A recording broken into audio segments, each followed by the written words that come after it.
दिए हुए कष्टों का अनुभव का अमृत में परिवर्तन ज्ञान है।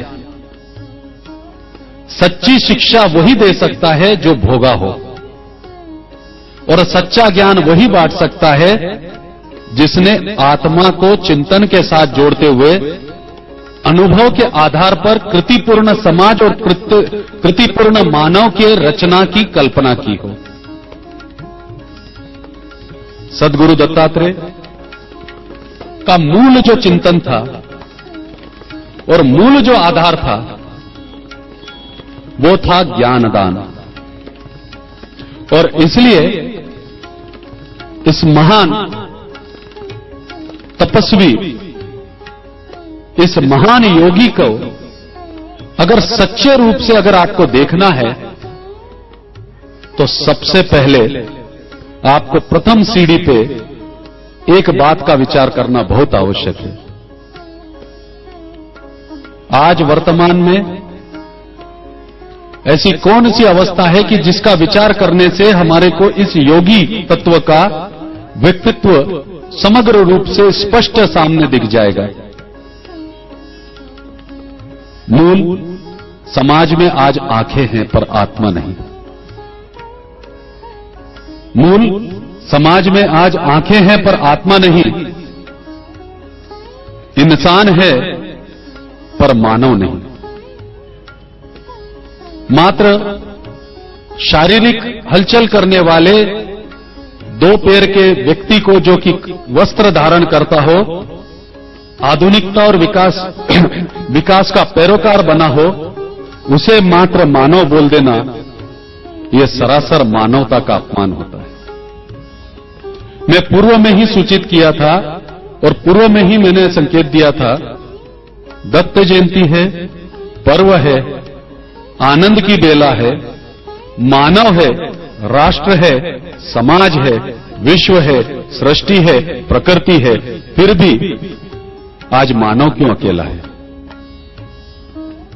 आज मानव क्यों अकेला है?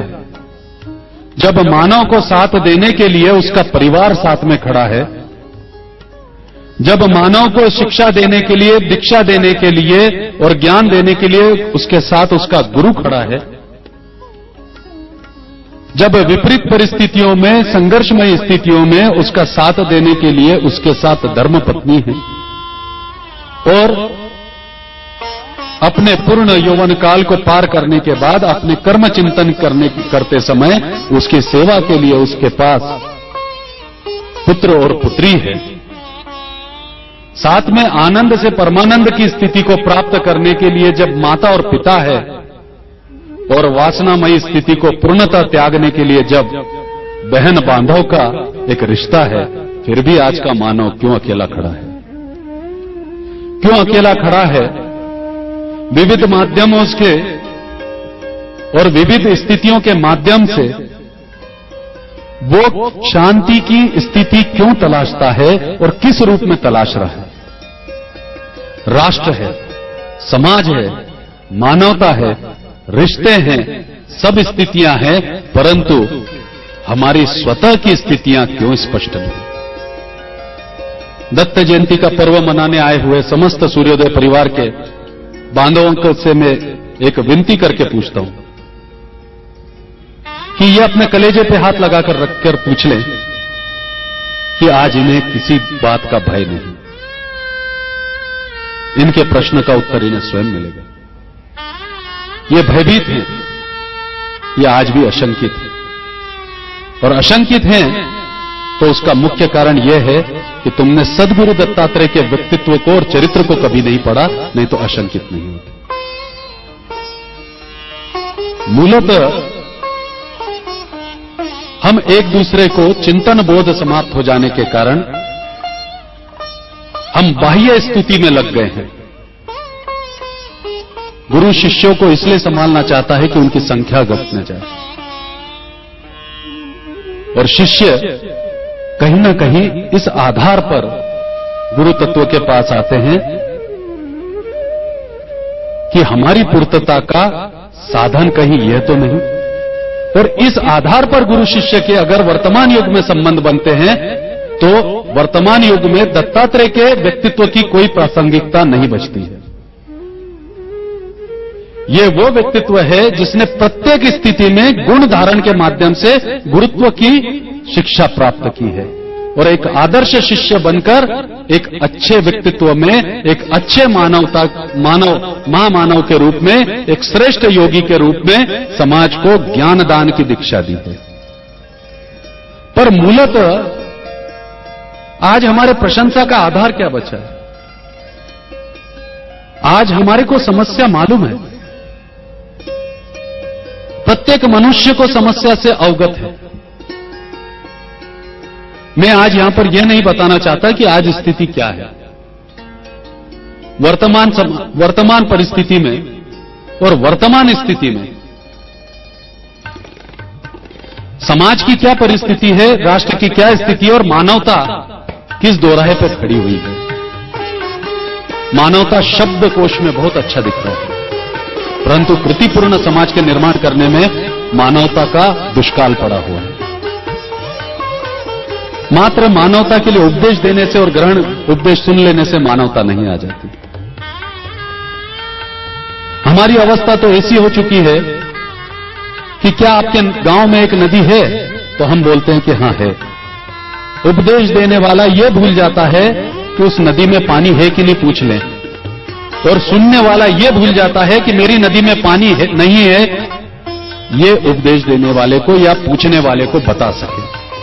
और आज अवस्था यह हो चुकी है कि तुम एक बाल्टी या 2 बाल्टी लेकर साइकिल पर टालकर 4 किलोमीटर से पानी लेके आते हो, अर्थात नदी रूपी रिश्ते हैं, नदी रूपी संबंध हैं, परंतु वो रिश्ते और वो नदी को जीवंत रखने वाली जो प्रक्रिया है, अर्थात भावना रूपी जो स्रोत है, जल स्रोत है, जो भावना रूपी, अमृत रूपी, ज्ञान रूपी जो जल स्रोत है या आचरण रूपी जल स्रोत है, जैसे जल अनेक घटकों से बना है, अनेक तत्वों से बना है, उसी तरीके से भावना रूपी जो स्रोत है, इसको तुम पूछते नहीं कि वाकई में ये स्रोत है कि नहीं। इसलिए तुम्हारे को उधार का पानी लाने के लिए लंबे समय दूर तक जाना पड़ता है और 4 दिन बाद वो पानी खत्म हो जाता है तो फिर से पानी लेने के लिए दूसरी जगह जाना पड़ता है।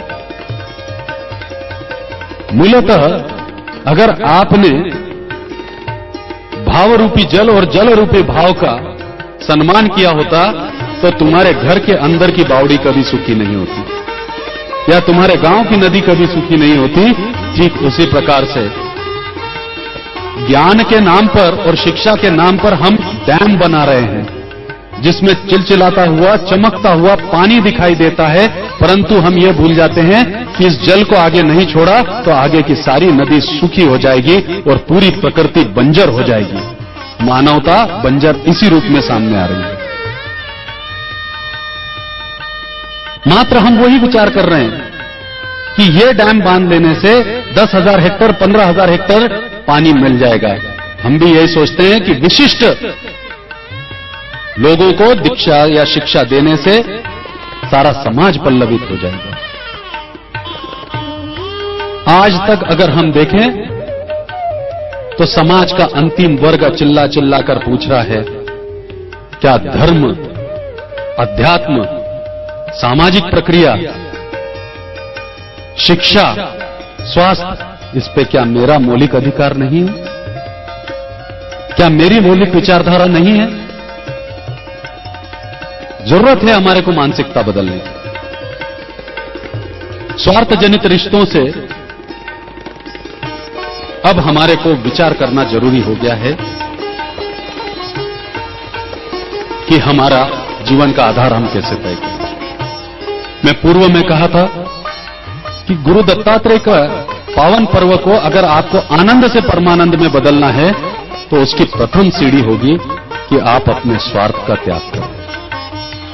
और जब भी किसी संत महात्मा के पास जाते हैं तो गुरु दत्तात्रेय की तरह बनकर जाएं ताकि वहां से कुछ न कुछ पाकर आए। क्योंकि जब आप अपेक्षा और उपेक्षा के इस युग में अपने आप को समाहित कर लेते हैं तो आपको संतुष्टि प्राप्त नहीं होती। और आज रिश्ते, संबंध, समाज सब होने के बाद भी व्यक्ति